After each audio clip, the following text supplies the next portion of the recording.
명의신탁 주식 환원 간소화 제도라는 걸 만들었어요. 그게 복잡한 어떤 법적 절차나 서로의 분쟁 없이 기본적인 것들을 인정할 만한 상황의 팩트만 보여준다면 국세청 입장에서 국세청이 녹화죠 또. 국세청이 무리하게는 하는 쪽은 아니지 않냐 대외적으로는. 실제는 그렇게 하지만. 그래서 갖고 와봐 이제 이렇게 된 거죠. 자, 그런데 거기 전제 조건들은 적혀 있어요. 보면 돼요. 네. 기본적으로는 어쩔 수 없이 했다라는 게 확인이 돼야 되는 거죠. 어쩔 수 없다라는 건 1996년도 이전이거나 2001년도 이전이거나 해서 그 시점에 어쩔 수 없이 7명, 3명의 발기인을 만들다 보니까 끌어들인 상황이었다라는 게 1번이고요. 두 번째는 명의를 맡겼다라는 말은 나도 포함되고 얘도 들어가야 쪽수를 맞추는 거죠. 그 목적에 맞추는 거니까 나도 주주여야 해요. 내 주식 하나도 없이 얘한테 다 맡겼다? 이건 탈세를 하겠다는 목적인 거지 어쩔 수 없는 상황으로 볼 수 없는 거죠. 그건 안 되는 상황인 거죠. 이해되시죠? 여러 가지 조건들이 있다. 그런데 이 간소화 제도에 신청을 하려면요. 이미 그 주식이 내 거라고 하고 내 걸로 옮겨와야 돼요. 먼저. 그리고 자 이거 원래 내 거야 하고 가야 돼요. 근데 거기서 인정 못한다 그러잖아요. 그럼 어떻게 돼요? 지금 나한테 넘긴 건 양도죠? 아니면 증여가 될 수도 있고요. 양도면 양도세, 증여면 전체에 대해서 증여세를 내게끔 돼요. 그러면 내가 가서 요청을 했는데 얘가 받아줄지 안 받아줄지를 알아야 될 거 아니에요. 여러분들 다 프로포즈 해보셨잖아요. 주저주저 하잖아요. 왜? 프로포즈 했다가 노라는 말을 들을까봐. 그죠? 예, 노라는 말을 들을까봐 못 가는 상황이 되는 거죠. 그렇죠? 그래서 여러 가지 작전들이 있었다.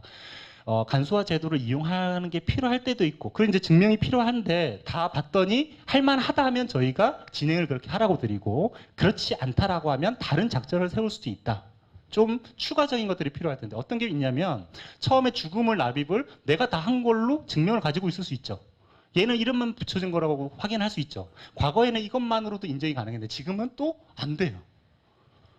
내가 돈 넣었던 것만으로 안 된다는 거예요. 왜? 내가 돈 넣은 거는 얘한테 돈을 받아갖고 넣었을 수도 있지 않냐. 이제 이렇게 되거든요. 여러 가지를 자꾸 부인하고 있어요. 그리고 얘가 나한테 맡겨놨다는 거에 대한 증서, 아까 사인 받아놨죠? 여기 넣어놨던 거, 잊어버리면 안 되는 거. 그것도 보여줬어요. 야, 이거 어제 쓴 거 아니야? 안 믿어주는 거죠. 국세청이에요. 근데 이제 그건 아니에요. 국세청에 요 종이 집어넣으면요. 이 종이가 몇 년도에 생산됐는지도 나오는 기계가 이미 도입된 지가 벌써 한참 전이에요. 10년 정도 됐어요. 그러니까 걔네들 거의 우리 여러분들 영화 좋아해요? 네, 지금 요즘 보고 있는 게 쉴드 쉴드 에이전트 오브 쉴드 제가 지금 시즌 3 보고 있거든요. 거의 스파이들 수준으로 하고 있어요. 해외 애들이 그냥 나가는 것 같아요. 거의 가면요. 거의 수사관 수준으로요. 숨어서 다 해요. 우리나라도 마찬가지고. 목욕탕 앞에서 수건 나가는 차 개수 세알려가지고 탈루한 거 해가지고 때리는 게 걔네들인데 보통이 아니거든요. 어찌됐건 이제 그렇다. 그래서 그 전에 이제 어떤 방법을 썼냐. 소송을 통해서 환원 소송을 하는 거죠. 이 주식 내 거요. 왜 저 안 돌려주세요? 저기요. FC님? 주식 돌려주세요, 빨리. 안 돌려주는 거야.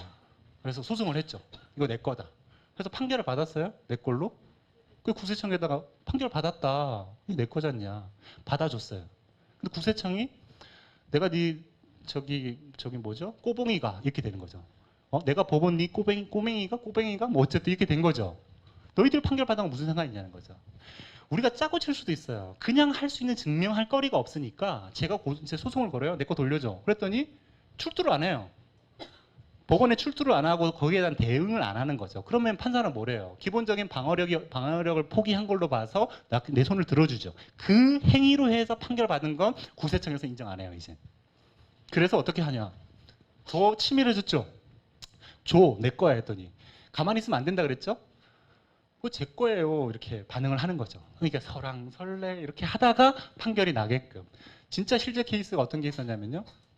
아버지하고 아들 사이에 소송이 있었어요.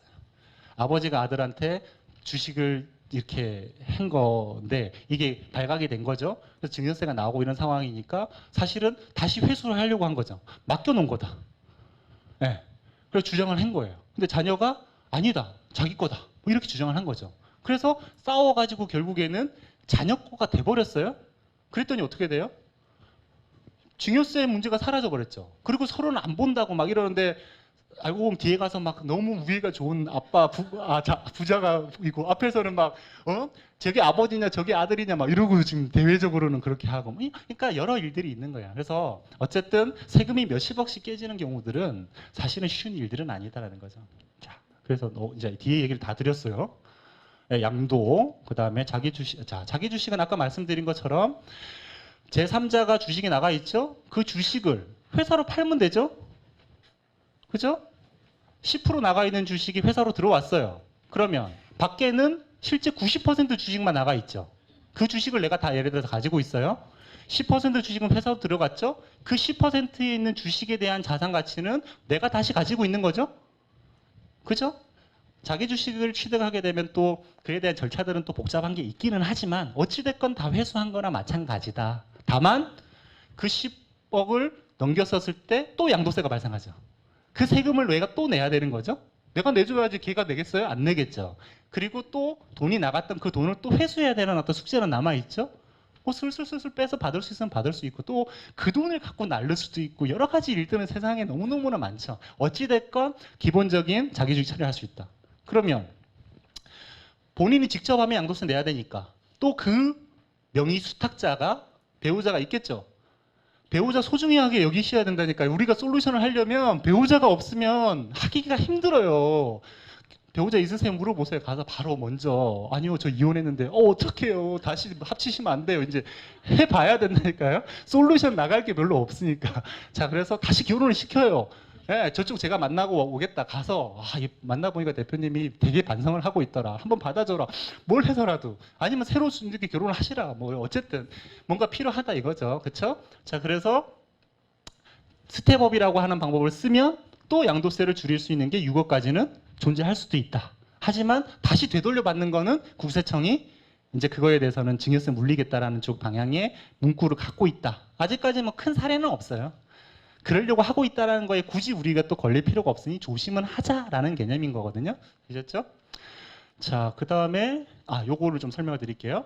특수관계, 비특수관계 아까 얘기 드렸잖아요. 자, 특수관계인 경우에 특수관계자예요. 저랑 이제 아까 하셨으니까 저랑 이제 옆시님은 특수관계자예요. 네, 특수관계 특수합니다. 우리끼리는 뭔가를 사고 팔게 되면 제가 지금 지갑을 하나 사오시고 싶어 한 거예요. 그래서 저게 130만 원짜리인데 50만 원이 드릴 수 있죠. 뭐 좀 썩고 그래도 밖에 팔면 100만 원 받지만 그래도 원하시면 50만 원 드릴게요 하고 줄 수도 있잖아요. 이게 양도와 관련돼서는 특수관계자에만 해당된다. 되셨어요? 제가 특수관계가 아닌데 낮추어서 판다? 그게 서로에게 어떤 이유와 목적이 있을까요? 그냥 그거는 나는 생각할 때 100만 원짜리인데 누군가는 살 의향이 있고 난 반드시 팔아야 되는 급한 상황이 있는데 제가 50만 원밖에 안 불렀고 그걸로 해서 거래가 안 되면 깨질 것 같으니까 판 거죠. 그거에 대해서 저가다 고가다라고 해서 그에 대해서 세무서 국세청에서 세금을 물리기는 쉽지가 않은 거예요. 그죠? 특수관계자끼리는 야 너희들끼리 뭐 그거 뭐야 뭐 오른손 고주머니에서 왼쪽 고주머니 올린 거야 이렇게 하면서 할 수 있으니 기본적으로 양도세 관련돼서는 물릴 수 있는 게 있다. 그래서 플러스 마이너스 5% 되셨죠? 시가 기준에서 5%보다 낮거나 높거나 그걸 넘어가는 걸로 거래를 하면 부인당한다. 그 부인당하는 용어가 뭐죠? 부당, 행위, 계산, 부인이라는 거예요. 단어가 어렵죠? 근데 안 어려워요. 봐요. 부당한 행위에 그렇게 계산해갖고 너희들 거래한 거 부인하겠다. 부당, 행위, 계산, 부인인 거죠. 안 어렵잖아요. 그죠? 쉬울 수 있어요. 제가 옛날에 어릴 때부터 했던 방식이에요. 저도 안 떠오르면 이런 식으로 했으니까. 자, 그런데 이제는 증여와 관련된 부분으로 가는 거예요. 증여세. 그건 특수관계자의 케이스도 있고요. 비특수관계자 케이스도 있어요. 자, 그런데 기본적으로는 30% 플러스 마이너스 3억까지 한도 안에서 결국에는 저가 양수, 고가 양수를 해도 증여세 안 물릴게라는 거예요. 되셨죠? 그러면 비특수관계자인 간에는 30%가 예를 들어서 전체 금액 중에서 30%가 1억 정도고요. 3억이 있어요. 이 3억까지는 괜찮다라는 거예요. 비특수관계자끼리는. 특수관계자는요. 30% 3억이 있으면 30%가 1억이면 1억까지는 괜찮다예요. 되셨죠? 자, 어쨌든 좀 더 읽어보시면 되는 거니까 결론. 특수관계자끼리는 어쨌든 증여세는 방금 30% 3억 중에 작은 것까지 그 틈 안에서는 거래가 가능하다. 비특수관계자 간에는 3억까지 30% 신경을 안 써도 돼요. 3억까지는 무조건 된다. 왜? 30%가 3억이 넘어가면 3억까지밖에 안 되고 30%가 3억이 안 돼도 3억까지는 빼주니까. 됐죠? 그런데 양도세 문제가 발생하죠. 특수관계자는. 그러면 특수관계자 간의 거래는 5%룸 안에서만 해야 되겠죠. 30% 그거만 신경 썼다가는 양도세 부분에 문제가 생길 수 있으니까. 방향과 그 흐름만 잡자고요. 더 구체적으로 외우고 싶다. 그러면 조금 더 외우세요. 네. 됐죠? 자, 내용 방금 다 얘기 드렸던 거예요. 됐어요. 자, 특수관계자의 범위, 법인세법 나와 있고 상속세, 증여세법 나와 있어요. 다 나와 있어요. 됐었죠? 그다음 발기인 요건 아까 말씀드린 거 96년도, 2001년도 말씀드렸던 거 해놨어요. 자, 이거는 자 자기 주식 거래를 하는데 자기 주식 거래를 한다라는 건 내 자본금이 일부가 밖으로 다시 나간다는 개념이랑 똑같죠. 내가 돈을 자본금으로 10억 걸어들이면서 주식이 나가 있었던 건데 3억만큼 주식이 내 회사로 들어가면 3억만큼의 자본금이 줄어드는 거잖아요. 7억으로 줄어들죠. 괜찮은데 건설업에 지금 자본금 기준이 있어요. 법인 7억, 5억, 10억 이게 종류마다 2억씩 돼 있고 다 돼 있어요. 자기 주식 거래를 하는데 이게 깨지면 안 돼요. 깨지면 어떻게 돼요? 아니 해도 돼요. 상법상에는 문제가 없어요. 그런데 건설업들은 매년 건설업 이거에 대한 평가를 받아가지고 올리게끔 돼 있어요. 자본금 기준을 못 맞추면 회사는 그 권한 자체를 잃어버려요. 토목공사업을 하면 토목공사에 대한 그 면허를 잃게 되고요. 종합이면 종합을 잃게 되고요. 부분이면 부분적인 걸 잃게 되니까 건설업과 관련돼서 자기 주식을 할 때는 자본금이 이 기준을 밑으로 돌지 않는 수준에서 자기 주식 거래를 해야 된다 하고 제가 그냥 끼워 놓는 거예요. 되셨죠? 주식 평가는 됐고요. 됐어요.